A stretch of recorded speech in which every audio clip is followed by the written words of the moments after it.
네, 어젯밤 선거 9일을 남겨놓고 박영선, 오세훈 두 후보가 첫 TV토론에서 맞붙었습니다. 예상대로 불꽃 튀는 공방이 펼쳐졌는데요. 내곡동 땅 의혹과 부동산 문제를 놓고 그야말로 난타전이 펼쳐졌습니다. 취재기자와 자세한 얘기 나눠보겠습니다. 지혁배 기자 자리했습니다. 지 기자, 어제 두 후보가 TV토론에서 맞붙었습니다. 이 토론의 분위기 어땠습니까? 네, 두 후보 한치의 양보도 없는 치열한 공방전을 펼쳤습니다. 네. 스탠딩 방식으로 진행된 토론회는 부동산과 코로나19 대응 문제를 공통 주제로 박영선 후보는 돌봄과 육아를, 오세훈 후보는 강남북 균형 발전을 개별 주제로 들고 나왔습니다. 박 후보는 인사말에서 이번 선거는 정치 시장을 뽑는 게 아니라 열일할 시장을 뽑는 선거라고 포문을 열었습니다. 오 후보는 다시 뛰는 서울시를 만들겠다며 전임 시장의 잘못으로 치러지는 선거라는 점을 강조했습니다. 네, 이제 주제별로 한번 살펴보죠. 이 내곡동 땅 의혹과 관련해서는 날선 공방이 펼쳐졌다고요? 네, 그렇습니다. 박영선 후보는 오세훈 후보의 내곡동 처가 땅 셀프 보상 의혹을 집중 공략했습니다. 박 후보는 SH로부터 단독 주택용지 특별 분양 공급을 추가로 받았다는 답변이 있었다며 포문을 열었습니다. 오 후보는 제 기억에는 없다. 처가 재산인데 그걸 제가 어떻게 정확히 알겠냐고 답변했습니다. 박 후보는 이어 경계 측량 때 오 후보의 방문 의혹을 꺼내들면서 증인이 3명이 나왔다며 추가 증거가 나오면 어떻게 할 거냐고 물었습니다. 오 후보는 거짓말도 여러 번 하면 참인 것으로 여겨진다는 사자성어를 들어 내곡동 사건의 본질은 보상 문제로 투기를 했나, 결정에 관여했나, 특혜를 받았냐에 대한 거라며 조상에게 물려받은 땅이고 민주당이 보상을 더 받기 위해 영향력을 행사했다고 거짓말을 하면서 몰아가고 있다고 답했습니다.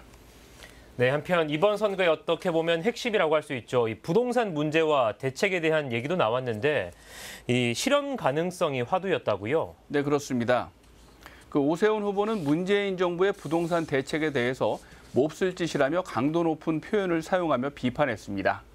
박영선 후보는 정부가 부동산 정책을 잘한다고 생각하지 않는다며 대규모 주택 공급 공약을 강조했습니다. 이어 오 후보는 박 후보의 30만 호 공급 계획이 현실성이 없다며 실제 지을 땅이 부족하다고 꼬집었습니다. 박 후보는 초스피드 재건축이 가능하겠냐며 초기 일주일 내 시행하겠다고 했다가 한 달 내 시행한다고 말 바꾸기를 하지 말라고 맞받아쳤습니다. 네, 코로나19 대응 방안에 대해서는 두 후보 어떤 공약을 또 펼쳤습니까? 네, 오세훈 후보는 소상공인에게 이자를 면제해주는 2조 원 지원과 업종별 코로나 매뉴얼 제작, 안심소득 시범사업 공약을 발표했습니다. 박영선 후보는 어제부터 시작된 4차 재난지원금 지급을 부각하며 소상공인 5천만 원 무이자 대출에 2천만 원 추가 대출, 임대료 30% 인하 공약을 제시했습니다.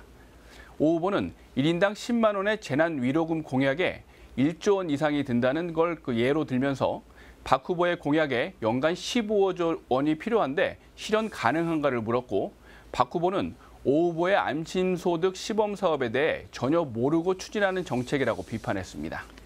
네, 한편 고 박원순 시장의 성추행 의혹과 그리고 이 오세훈 후보의 10년 전 시장직 중도 사퇴를 두고도 이 발언이 오갔는데요. 어떤 내용이었습니까? 네, 그렇습니다.